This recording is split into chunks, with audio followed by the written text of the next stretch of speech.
وَلَقَدْ يَسَّرْنَا الْقُرْآنَ لِلذِّكْرِ فَهَلْ مِن مُّدَّكِرٍ۔ الحمد للہ رب العالمین والصلاة والسلام علی سید الانبیاء والمرسلین، اما بعد فاعوذ باللہ من الشیطان الرجیم، بسم اللہ الرحمن الرحیم۔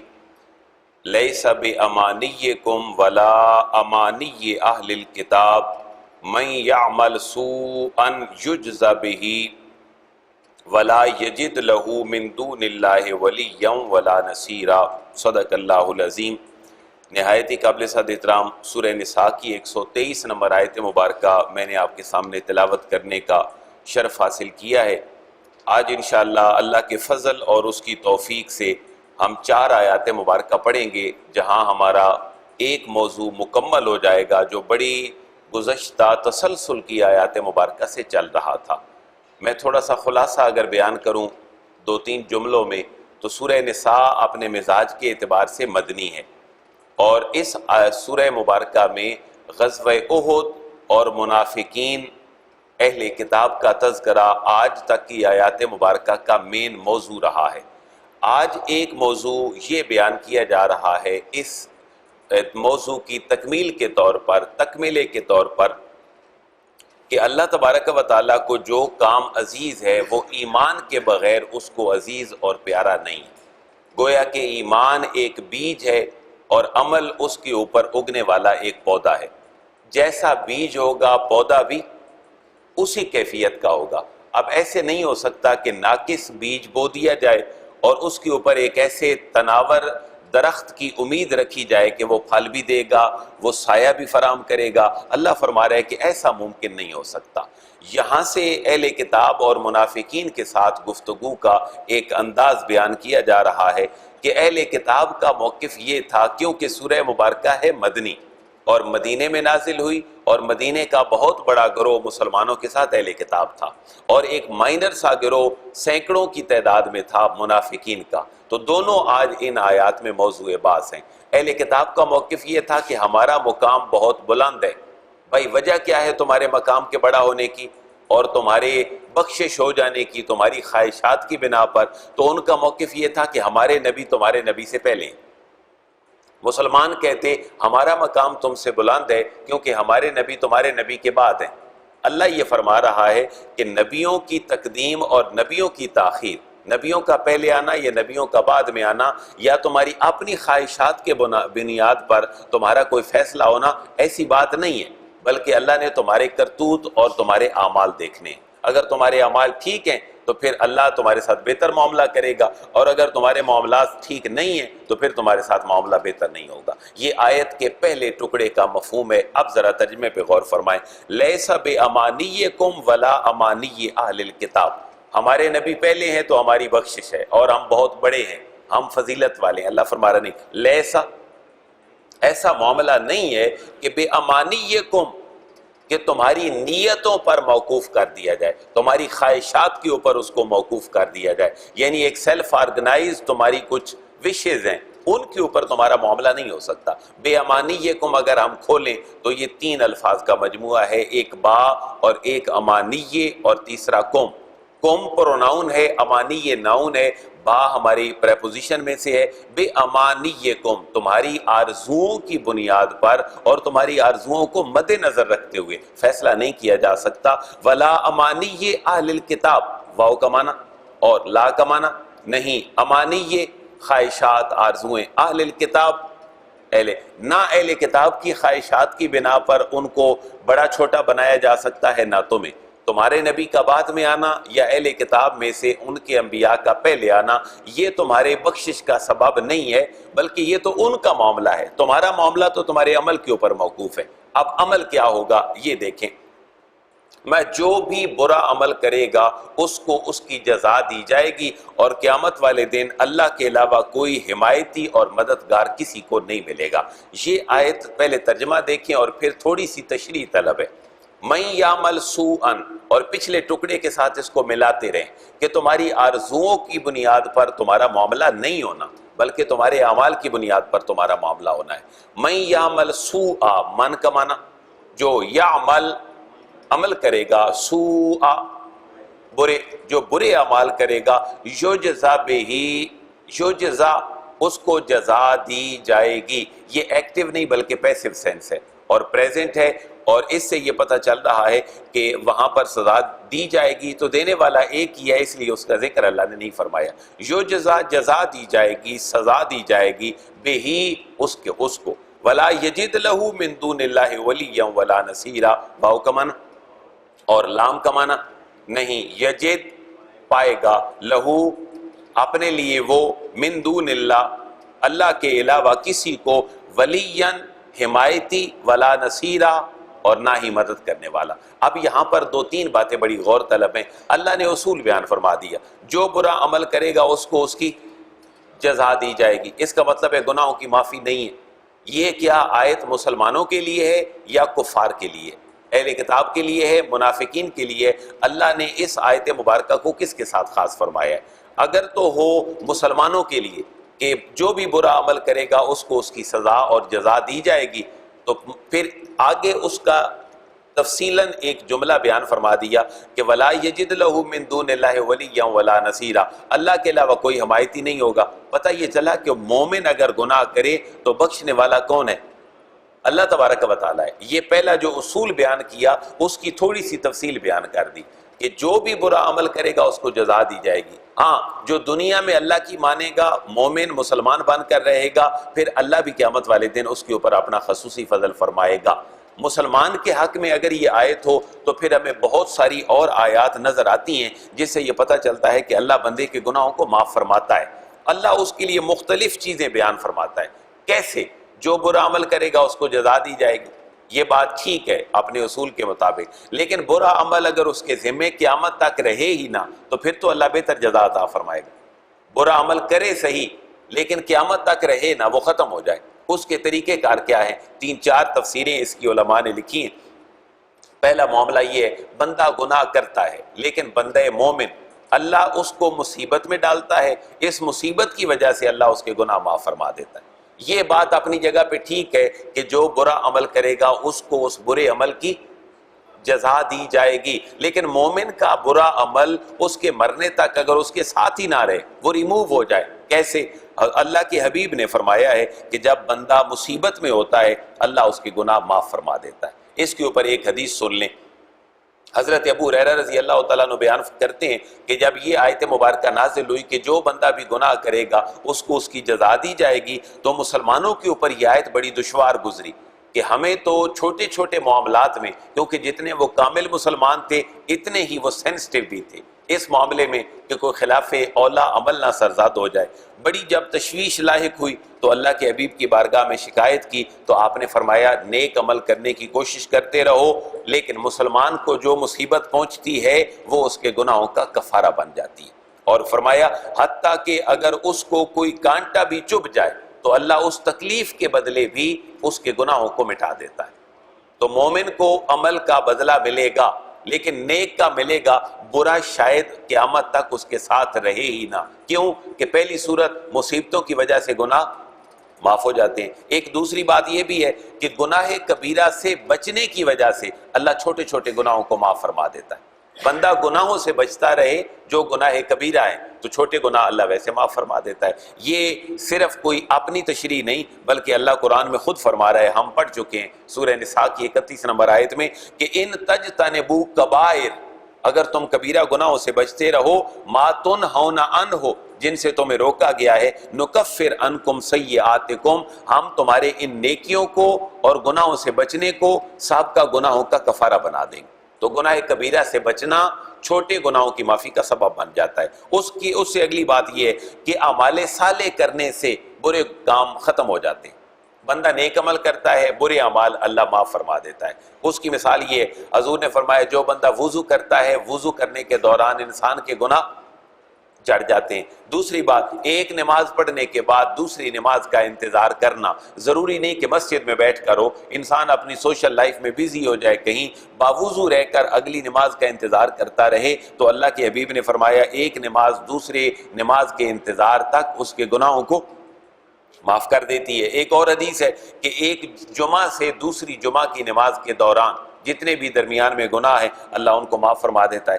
عرفہ کا ایک روزہ رکھنا، جب وقوف عرفہ ہوتا ہے تو وہاں ایک پچھلے سال اور اللہ تعالیٰ اپنی فضل اور رحمت سے بہت سارے سالوں کے گناہوں کو معاف فرما دیتا ہے۔ اور حج کرنے کے بارے میں یہ روایت ہے کہ انسان جب حج کرتا ہے اس کے تمام احکامات کو دیکھتا ہے تو ایک بڑی مشہور حدیث مبارکہ ہے کہ وہ کیسے واپس لوٹتا ہے، جیسے ماں کے پیٹ سے پیدا ہوا، یعنی معصومیت کے عالم میں وہ واپس لوٹتا ہے۔ تو تین باتیں ہو گئی، بندہ مومن گناہ کرتا ہے لیکن معاف ہو جاتے ہیں، نمبر 1 مصیبت آنے سے، نمبر 2 کبیرہ گناہوں سے بچنے سے، نمبر 3 اعمال صالح کرنے سے۔ ایک چوتھی بات یہ ہے کہ وہاں اپنے گناہوں پر جب انسان توبہ کرتا ہے تو اللہ گناہوں کو مٹا دیتا ہے۔ جب ان سارے کاموں میں سے کوئی کام بھی نہ بن سکے تو پھر اللہ اپنے فضل سے بندہ مومن کے اوپر رحم فرماتا ہے اور اس کو معاف کر دیتا ہے، کیونکہ یہ اللہ کا فضل اور اس کی توفیق ہے۔ پھر ایک اور عقیدہ ہے جو الحمدللہ عقیدہ اہل سنت ہے کہ اللہ تعالیٰ انبیاء کی، ملائکہ کی، شہداء کی، نیک والدین کی شفاعت اپنے بچوں اور اپنے ماننے والوں کے حق میں قبول کرتا ہے اور اللہ بندے کو معاف فرما دیتا ہے۔ لہذا اب اس آیت کو دوبارہ ذرا پڑھیں۔ اللہ فرما رہا ہے من یعمل سوءا، جو عمل کرے گا برا، یجزا بہ، اس کو اس کی جزا دی جائے گی، لیکن ولا یجد لہ من دون اللہ، اللہ کے علاوہ وہ کسی کو نہیں پائے گا ولیا، ولی ولا نصیرا، اور نہ ہی اللہ مدد جو کرتا ہے وہ کیسے، کبھی نیک عمل کی توفیق دے کے، کبھی برے اعمال سے روک کے، کبھی شفاعت کی تو جو اجازت ہے بڑے لوگوں کو دے کر اللہ چھوٹے لوگوں کے گناہوں کو معاف فرما دیتا ہے۔ من یعمل من الصالحات من ذکر او انثی وہو مؤمن فاولئک یدخلون الجنۃ ولا یظلمون نقیرا۔ میں یہ کہتا ہوں کہ یہ آیت مبارکہ لبرلزم کا اور سیکولرزم کا 100% رد ہے۔ مثلا آج بہت ساری باتیں ایسی ہوتی ہیں، بھائی اچھے کام کرتے ہیں وہ کافر بھی کرتے ہیں، وہاں دیکھیں تو اخلاقیات زیادہ ہیں۔ یہ اللہ کا کلام مجھے اور آپ کو ایک بنیاد پرست مسلمان ہونے کی طرف اشارہ فرما رہا ہے، اور وہ یہ مجھے کسی کا کوئی عمل پسند نہیں ہے جب تک کہ وہ بندہ میرے اور میرے محبوب کے کلمے کی اتباع کرتے ہوئے مومن نہ بن جائے۔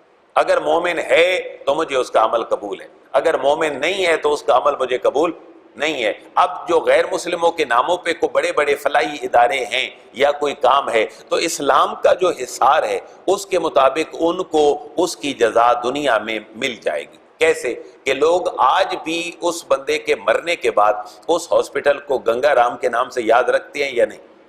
یہ اللہ اس کو جزا دے رہا ہے، لوگوں کے دلوں میں وہ زندہ ہے۔ لیکن قیامت کے اوپر ایمان تو میرے ایمان کا حصہ ہے جو اللہ نے مجھے دیا ہے، کسی اور کے ایمان کا حصہ تو نہیں ہے۔ لہذا میرے ایمان کا تقاضا یہ ہے کہ میں اگر دنیا میں نیک عمل کرتا ہوں مومن ہو کر تو مجھے اللہ دنیا میں بھی جزا دیتا ہے اور مرنے کے بعد بھی، لیکن کافر کا معاملہ یہ ہے کہ اللہ اس کو دنیا میں جزا دے دیتا ہے، آخرت میں پھر اس کا کوئی حصہ نہیں ہے۔ یہ میری بات نہیں، کسی مفسر کی بات نہیں، قرآن کے اوریجنل ٹیکسٹ کی بات ہے۔ ترجمے کی جانب ذرا غور فرمائیں۔ وَمَن يَعْمَلْ مِنَ الصَّالِحَاتِ مِنْ ذَكَرٍ أَوْ أُنثىٰ، واو کا معنی اور من کا معنی، جو یعمل نیک عمل کرے، من الصالحات نیک اعمال میں سے، من کا معنی سے صالحات نیک کاموں میں سے جو کوئی اعلیٰ کام کرے، ہمیں کوئی کنسر نہیں کہ وہ کون ہے، من ذکرن او انثیٰ، من کا معنی سے ذکرن وہ مذکر ہو او انثیٰ یا وہ مؤنث ہو، وہو مؤمن، ایک شرط ہے، مذکر مؤنث کی کوئی شرط نہیں ہے، ایک شرط ہے اور وہ شرط یہ ہے وہو مؤمن، وہ مومن ہو، یہ شرط اس کے لیے ضروری ہے۔ تو فَأُولَئِكَ يَدْخُلُونَ الْجَنَّةَ، فا کا معنی پس، اولئک یہی وہ لوگ ہیں، یدخلون جو داخل ہوں گے، الجنت جو جنت میں داخل ہوں گے وہ یہی لوگ ہیں، ولا یظلمون نقیرا۔ اللہ کی مثالیں دیکھیں کتنی کمال مثالیں ہیں، اس طرح کے ملتے جلتے الفاظ پیچھے گزر چکے ہیں۔ جیسے ہم نے پڑھا تھا کہ مشرک کو اس کے جھوٹے خدا قیامت والے دن اتنا فائدہ بھی نہیں دیں گے اور اس طریقے سے پھینک دیا جائے گا جیسے ہم کھجور کھا کر اس کی گٹھلی کو پھینک دیتے ہیں۔ کھجور کے گٹھلی کے اوپر ایک چھوٹی سی جھلی ہے، اللہ فرما رہے ہیں یہ جو جھلی حصار بن جاتی ہے، اتنا حصار بھی کوئی غیر اللہ تمہارے لیے نہیں بن سکے گا۔ پھر ایک اور مثال دی تھی کہ اس کی گٹھلی الگ ہے، اس کی جھلی الگ ہے، اس کے اوپر کھجور کا جو مغز ہے وہ الگ ہے، لیکن اس کے سر کے اوپر ایک چھوٹا سا تل کے برابر کا نشان ہے جس کو کھجور کھولنے سے پہلے انسان کھاتے ہوئے دور پھینک دیتا ہے۔ اللہ فرما رہا ہے قیامت والے دن ان کے اعمال کو یوں دور پھینک دیا جائے گا۔ اور پھر اب بندے مومن کی مثال یہ ہے کہ تل برابر بھی مومن کے اوپر ظلم نہیں کیا جائے گا۔ مومن عمل کر کے دیکھ لے، ایسے سی سی ٹی وی کیمراز لگے ہیں کہ وہ قیامت والے دن ساری کیسٹ ایسی چلائیں گے کہ وَلَا يُظْلَمُونَ نَقِيرًا، ایک تل برابر بھی اس بندے مومن کو کمی بیشی کے ساتھ ٹریٹ نہیں کیا جائے گا، بلکہ اللہ جو جو اس نے کیا ہے اللہ اس کو وہی کچھ وہ معاملہ ریوارڈ کے طور پر عطا فرما دے گا۔ واو کا معنی اور لا یظلمون، ظلم نہیں کیے جائیں گے، یہ بھی ایکٹیو نہیں بلکہ پیسیو ہے۔ اگر یہ یظلمو ہوتا تو پھر یظلمو، یظلمان، یظلمون، لیکن ہے یہ یظلمو۔ یظلمو اس پہ ظلم کیا جاتا ہے، یظلمان ان دو پہ ظلم کیا جاتا ہے، ان سب پہ ظلم کیا جاتا ہے۔ یظلمون تو لا آ گیا تو یہ نہیں بن گیا، لا یظلمون، ظلم نہیں کیا جائے گا، نکیرہ ایک تل برابر بھی، تل برابر بھی۔ پہلے کھجور تھی، اس کی جھلی تھی اور اس کی گٹھلی تھی اور اس کے اوپر اس کے سر پہ ایک چھوٹا سا خول تھا۔ اب مثال دی تل کی کہ مسلمان کے اوپر تل برابر بھی ظلم نہیں کیا جائے گا، مذکر مؤنث سے کوئی کنسرن نہیں، وہ نیک عمل کر کے دیکھے اللہ اس کو ضرور ریوارڈ عطا فرمائے گا۔ وَمَنْ أَحْسَنُ دِينًا ممن اسلم وجهه للہ وهو محسن واتبع ملت ابراہیم حنیفا واتخذ اللہ ابراہیم خلیلا۔ یہاں اب روئے سخن منافقین سے کہ ایمان ضروری ہے اب پھیرا جا رہا ہے اہل کتاب کی طرف، کیونکہ سورت کس مزاج کی ہے؟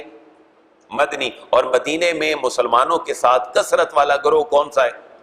اور یہ ذہن میں رکھیں مسلمان تھوڑے ہیں، اہل کتاب زیادہ ہیں اور منافقین اور تھوڑے ہیں، یعنی تین گروہ بن گئے، منافق، مسلمان اور اہل کتاب۔ اللہ فرما رہا ہے منافقوں کا عمل ہمیں پسند نہیں ہے، ہمیں ایمان کے ساتھ عمل چاہیے، اور منافقت ایمان کو کمزور کر دیتی ہے۔ اب اہل کتاب کی بات ہے کہ مسلمانوں کو اہل کتاب کے ساتھ اپنے تعلقات بڑھانے کی بات کی جا رہی ہے، اور ایک بڑا تبلیغی اصول اللہ بیان فرما رہا ہے کہ جس کو تم نے اپنے ساتھ میں لانا ہے اس کے بڑوں کو تم برا نہ کہو، اگر برا کہو گے تو پھر تو وہ تمہارے قریب نہیں آ سکتا، جس کو رواداری کہتے ہیں۔ کسی کے جھوٹے خداؤں کو برا نہ کہو، وہ بدلے میں تمہارے سچے خدا کو برا نہیں کہے گا۔ اب اہل کتاب کو موٹیویٹ کیا جا رہا ہے کہ سب سے کمال دین تو دین ابراہیمی تھا، اور سب سے یکسو اور سب سے کنسنٹریشن کے بعد بیٹھنے والی شخصیت یکسو ہو کر اللہ کے لیے وہ تو حضرت ابراہیم خلیل اللہ تھے، لہٰذا اب اہل کتاب کو دعوت دی جا رہی ہے کہ ہمارے قریب آ جائیں۔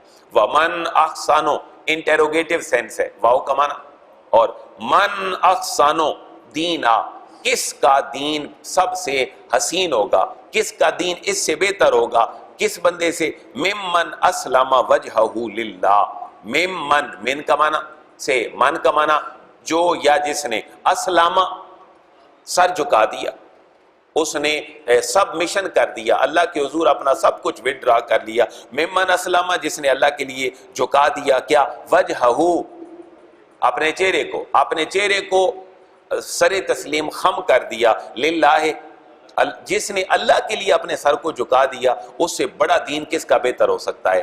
اللہ کے لیے سر جھکا دیا، وَهُوَ مُحْسِنٌ، اس حال میں کہ وہ نیکی بھی کرنے والا ہے، اپنے طور پر یہ نہیں کہ میں اللہ کا بڑا برگزیدہ ہوں، میں نے اللہ کے سامنے سر جھکا دیا ہے، بس میری نمازیں ادھر نہیں ہوتی، مکہ مدینہ ہوتی ہیں، تم کیا جانو کہ میری نمازوں کا کیا حال ہے، بلکہ اللہ کے اصول کے مطابق ہو۔ اس سے بہتر دین کس کا ہو سکتا ہے؟ جس نے اپنا چہرہ اللہ کے سامنے جھکا دیا، یعنی اطاعت کر لی، ہاں وہ محسنون، اس کے ساتھ ساتھ وہ نیکی کرنے والا بھی ہو۔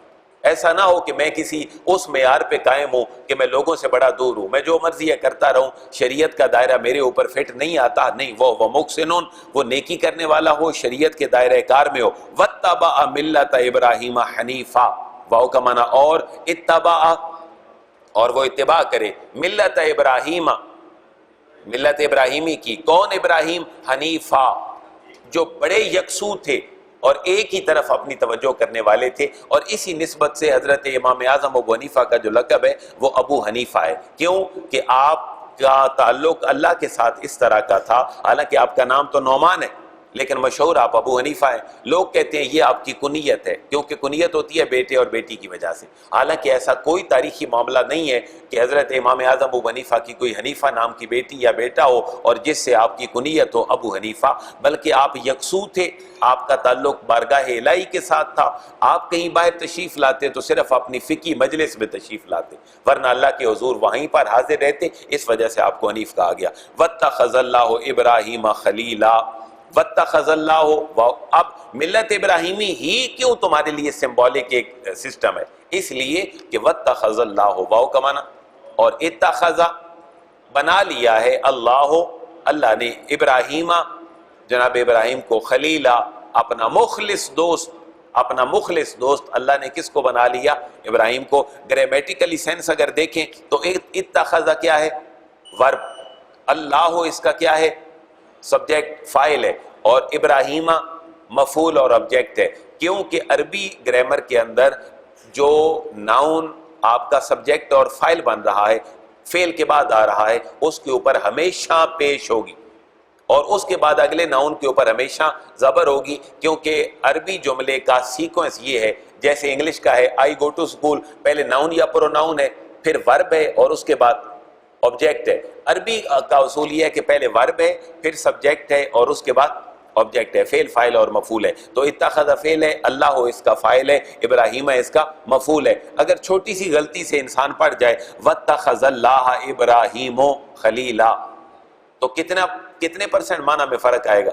100%. اللہ نے ابراہیم کو اپنا خلیل بنایا، یہ ترجمہ ہے. لیکن زیر زبر آگے پیچھے ہو گئی، سبجیکٹ آبجیکٹ بن جائے گا، اور پھر کہا جائے گا ابراہیم نے اللہ کو اپنا خلیل بنایا. اس لیے بڑا نازک ہے قرآن اپنی گرامر کے اعتبار سے. وَلِلَّهِ مَا فِي السَّمَاوَاتِ وَمَا فِي الْأَرْضِ وَكَانَ اللَّهُ بِكُلِّ شَيْءٍ مُحِيطًا. یہ اب اللہ اپنی حمد بیان فرما رہا ہے. انسانی فطرت یہ ہے کہ انسان کی تعریف کی جائے تو وہ پھولے نہیں سماتا، وہ کسی لیول کے اوپر بھی ہو. یہ ایک سافٹ ویئر انسان کے اندر اللہ نے ایسا رکھا ہے کہ تعریفوں پہ وہ کھل اٹھتا ہے. اللہ جتنی اپنی تعریف کو پسند فرماتا ہے، شاید اتنا کوئی اپنی تعریف کو پسند ہی نہیں کرتا. اللہ نے ہمیں قرآن پورا اپنی تعریفوں سے بھرا سکھایا ہے. الحمدللہ تعریف، رب العالمین بھی کیا ہے؟ تعریف. الرحمن تعریف، الرحیم، مالک یوم الدین. اپنی تعریف سکھا کے کہا اب میرے ساتھ دعا کرو، میں تمہاری دعا کو اب قبول کروں گا. لہذا یہاں بھی اللہ اپنی تعریف سکھا رہا ہے اور کہہ رہا ہے اے اہل کتاب، اے منافقو، اے مومنو، اللہ کی طرف آ جاؤ، اللہ تمہارے اوپر اپنی فضل کی چادر بچھا دے گا. ترجمہ آپ نے خود فرمانا ہے. ایک لفظ مشکل ہے، وہ بھی نہیں ہے، آپ سمجھ جائیں گے، باقی ترجمہ آپ سارا خود کریں گے. واو کا معنی، اور للہ اللہ کے لیے ہے، ما فی السماوات و ما فی الارض، جو کچھ آسمانوں میں ہے اور جو کچھ زمینوں میں ہے.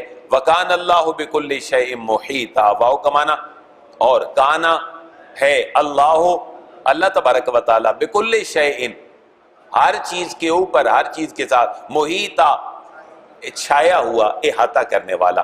یہاں پر اب آپ تفسیریں اٹھا کر دیکھیں. جن لوگوں نے کانا کا ترجمہ رسول اللہ کے ساتھ یہ کیا ہے کہ رسول کی شخصیت تمہارے لیے بہترین نمونہ تھی کانا کے ساتھ، وہاں اب یہ ترجمہ دیکھیں کہ کانا کا ترجمہ تھا کے ساتھ کرنا کیا اللہ کی شایان شان ہے؟ وَكَانَ اللَّهُ بِكُلِّ، اللہ ہر چیز کا احاطہ کرنے والا تھا. کیا یہ ترجمہ ٹھیک ہے؟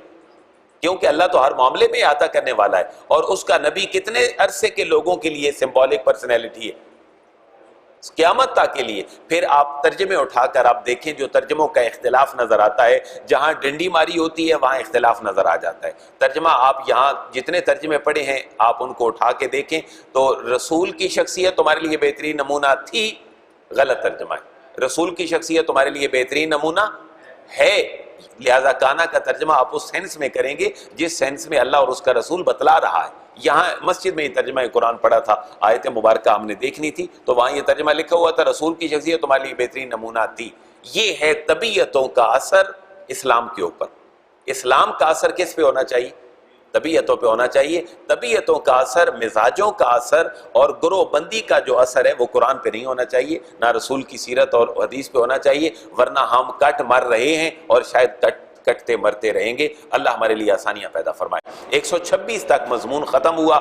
سورت کا نام ہے جی سورہ نساء. اب نساء عورتوں کی باتیں ہوں گی کل سے.